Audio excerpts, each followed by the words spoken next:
আপনারা কষ্ট হচ্ছে নাকি? রাগ করতেছেন? খারাপ লাগে?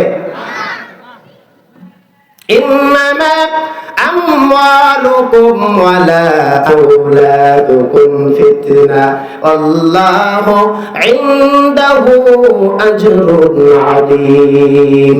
আল্লাহ রাব্বুল আলামিন বলে, বান্দা আমি তোমাকে যে সম্পদ দিলাম, সন্তান দিলাম, যা কিছু দান করলাম, এই সন্তান সম্পত্তি টাকা পয়সা যেন তোমাকে আল্লাহর স্মরণ থেকে দূরে না রাখে, খুব সাবধান।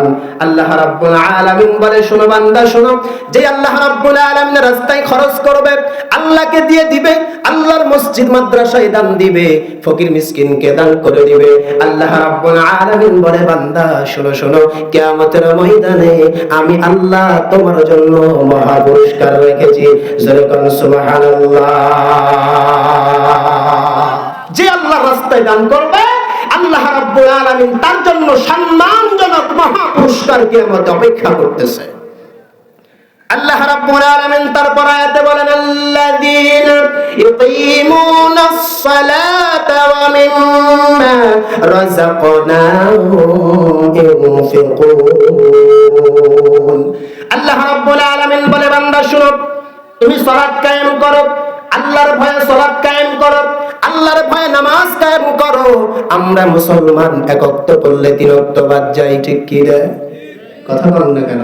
এলাকার লোক সবাই নামাজি মনে হয় নাকি? হ্যাঁ, সবাই নামাজি। মসজিদ মনে হয় রাস্তা ফাঁকা থাকে না। আল্লাহ বলেন, আল্লাযীনা ইউকিমুনাস সালাতা ওয়া মিম্মা রাযাকনাহুম ইউনফিকুন। ও বান্দা, তোমরা নামাজ কায়েম করো, তোমরা 5টা ওয়াক্ত নামাজ পড়ো, আল্লাহর ভয়ে তোমরা নামাজ পড়ো।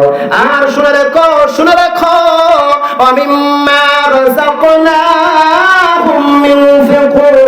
ও বান্দা, আমি তোমাকে যে রিজিক দিলাম, যে টাকা পয়সা দান করলাম, সয় সম্পত্তি দান করলাম, ব্যাংক ব্যালেন্স তোমাকে দিয়ে দিলাম, এর মধ্য থেকে আল্লাহর রাস্তায় কিছু দান করে দাও। আল্লাহ রাব্বুল আলামিন তারপরে বলেন, উলাইকা হুমুল মুমিনুনা ওয়া হাক্কাল লাহুম দারাজাতুন ইনদা রাব্বিহিম ওয়া মাগফিরাতুন ওয়া রিজকুন কারীম। আল্লাহ রাব্বুল আলামিন বলেন, ও বান্দা, তোমরা শোনো শোনো, তারাই তো হলো প্রকৃত মুমিন, তারাই তো হলো ভালো মুমিন, তারাই তো হলো আল্লাহ রাব্বুল আলামিনের প্রিয় বান্দা, খাঁটি বান্দা। ও বান্দা শোনো শোনো, তাদের জন্য রয়েছে আল্লাহর কাছে সম্মানজনক মর্যাদা, মহা পুরস্কার রয়েছে, মহা পুরস্কার রয়েছে। কাদের জন্য? কাদের জন্য? কাদের জন্য? যারা আল্লাহর রাস্তায় টাকা পয়সা ব্যয় করে দেয়।